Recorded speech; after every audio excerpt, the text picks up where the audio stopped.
karena by the way Nabi itu senang touring loh. Nabi itu senang off-road. Salah satu gunung yang Nabi suka off-road itu apa? Gunung Uhud. Dan Nabi kalau lagi touring pasti pakainya moge, onta maksudnya. Jangan ngeremehin. Tahu nggak berapa harga satu onta? Onta itu harganya paling murah, yang onta biasa nih ya, 500 juta. Dan onta Nabi itu, yang Qaswa itu harganya minimal 2 miliar. Jadi benar-benar moge itu teh. Moge kita berapa harganya? 1 miliar.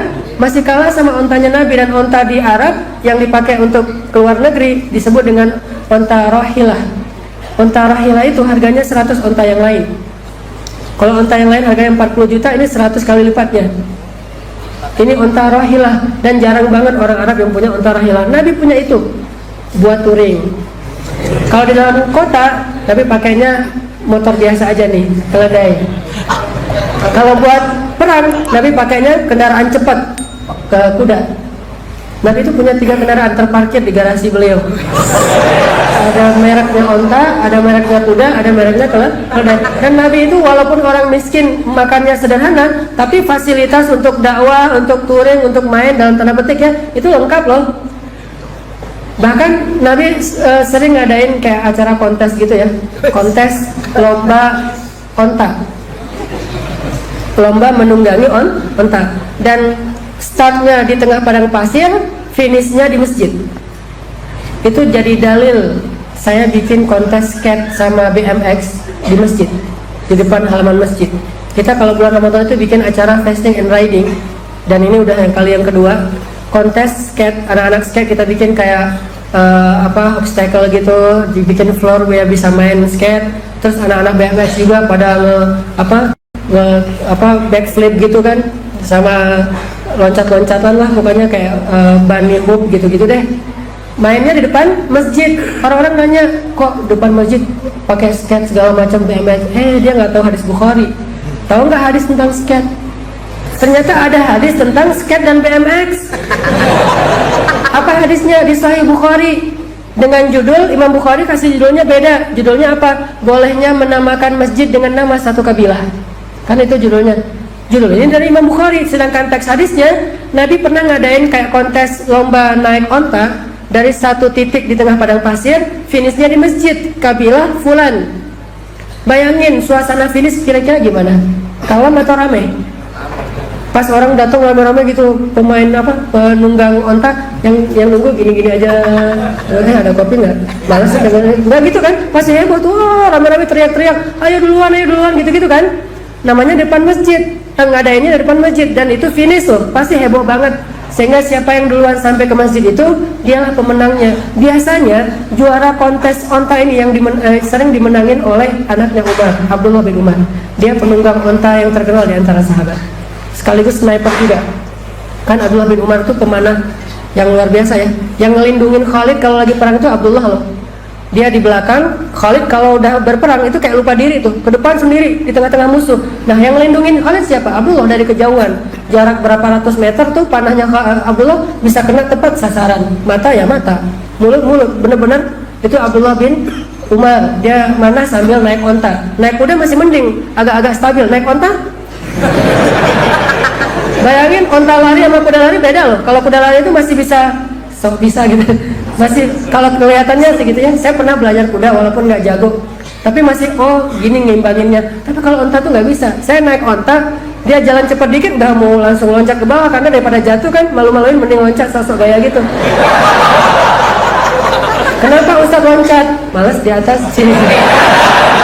Udah deg-deg gitu, udah nggak gini. Artinya bayangin finishnya itu di masjid. Dan itu dalil bahwa di masjid itu boleh dipakai untuk mainnya anak-anak muda selama tidak berlebihan. Termasuk Nabi pernah bikin kayak festival di depan masjid. Bukan bikin, menonton acara festival. Waktu itu kalau nggak salah orang-orang budak Habasyah lagi bikin acara Habasyah Fest. Lagi bikin acara Habasyah Fest. Jadi ini kalau diterjemahkan ke bahasa kitanya nih, Habasyah Fest. Kenapa bikin acara Habasyah Fest? Soalnya hari itu tuh hari lahirnya negeri Habasyah. Jadi kayak ulang tahun kota gitu. ulang tahun Kota Malang bikin Malang Fest gitu ya, ulang tahun Bandung bikin Bandung Fest, yang terakhir kemarin kalau nggak salah Bogor Fest. Nah ini lagi ulang tahun kota Habasyah. Nah semua para pekerja Habasyah yang lagi di Madinah ikut merayakan ulang tahun kota mereka dengan mengadakan acara kayak festival gitu, Habasyah Fest. Sehingga beberapa budak-budak Habasyah itu bikin pertandingan MMA versi Habasyah. Jadi mix martial artnya, semuanya yang bertanding ada budak-budak Habasyah. Ada kayak Wahsy gitu, orang-orang yang jago-jago berantem, naik ke atas ring. Nabi nonton bersama Aisyah. Itu hadisnya jelas loh, Bukhari. Tadi nonton bersama Aisyah, Aisyah menaruh dagunya kan di atas pundak Nabi gitu kan, gini kan. Jangan dibayangin ya. Nggak ada gunanya dibayangin, mending dipraktekin aja. Aisyah nonton bareng Nabi, taruh dagunya di atas pundak Nabi. Nonton orang berpedang, gulat, kan bahasa dulu mah gulat, kalau sekarang mungkin lebih ke tarung lah ya. Gulat, pedang, terus mana, pokoknya festival aja. Ada yang jualan juga, ada yang kayak nari-nari sufi gitu, walaupun bukan sufi tapi tarian-tarian pedang Habasyah gitu. Nabi nonton dengan Aisyah. Udah selesai lama nonton, Nabi nanya ke Aisyah, Aisyah udahan ya? Kata Aisyah, dia nggak ngomong sih, cuma gitu-gitu doang sambil manja gitu, gitu. Oh belum artinya. Terus Nabi udah nonton lagi. Sampai 3 kali Nabi gitu masih gitu-gitu aja. Sampai yang ketiga Nabi maksain, ya udah pulang aja. Pas udah pulang, kan hadisnya kayak gitu.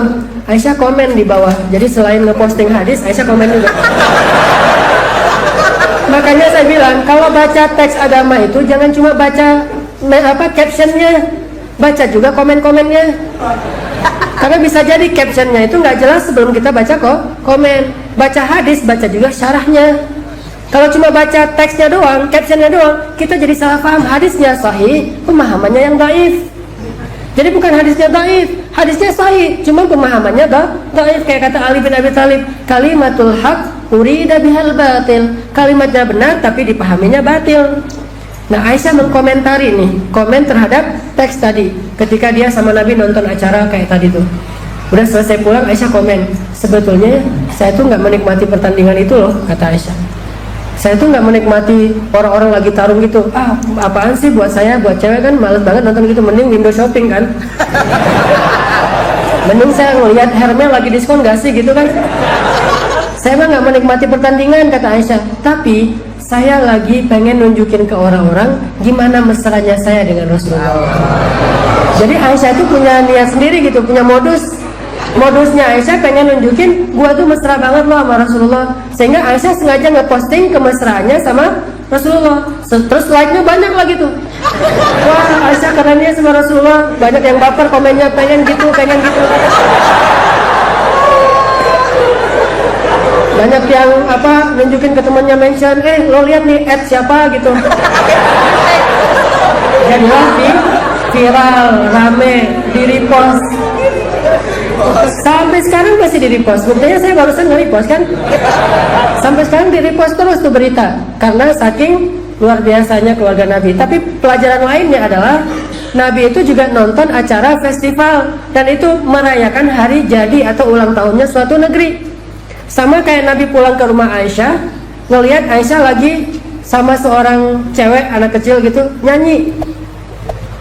Nah perempuan ini bernyanyi di rumah Rasulullah. Masuk Abu Bakar marah-marah. Janganlah kamu menggunakan seruling setan di rumah Rasul, kata Abu Bakar. Kata Rasulullah, ya Abu Bakar, biarkan dia wahai Abu Bakar. Sesungguhnya hari ini adalah hari besarnya, hari rayanya kabilah dia, yaitu Bani Salamah kalau nggak salah. Bani Salamah itu lagi ngerayain hari jadi, kayak hari ulang tahun gitu, dengan cara makan-makan gitu. Dan anak kecil sih, bukan orang dewasa, bukan ABG ya. Anak kecilnya nyanyi. Kalau anak kecil nyanyi kan masih jadi hiburan ya. Anak kecilnya nyanyi kayak nyanyi pada Muda Negeri gitu. Pas hari jadinya. Dan Nabi membiarkan itu.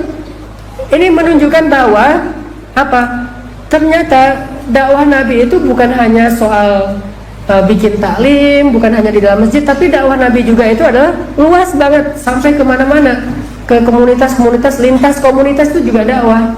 Gitu juga kita. Jadi coba belajar menikmati Islam itu bukan hanya dengan cara ikut talim, tapi juga dengan cara ngajak orang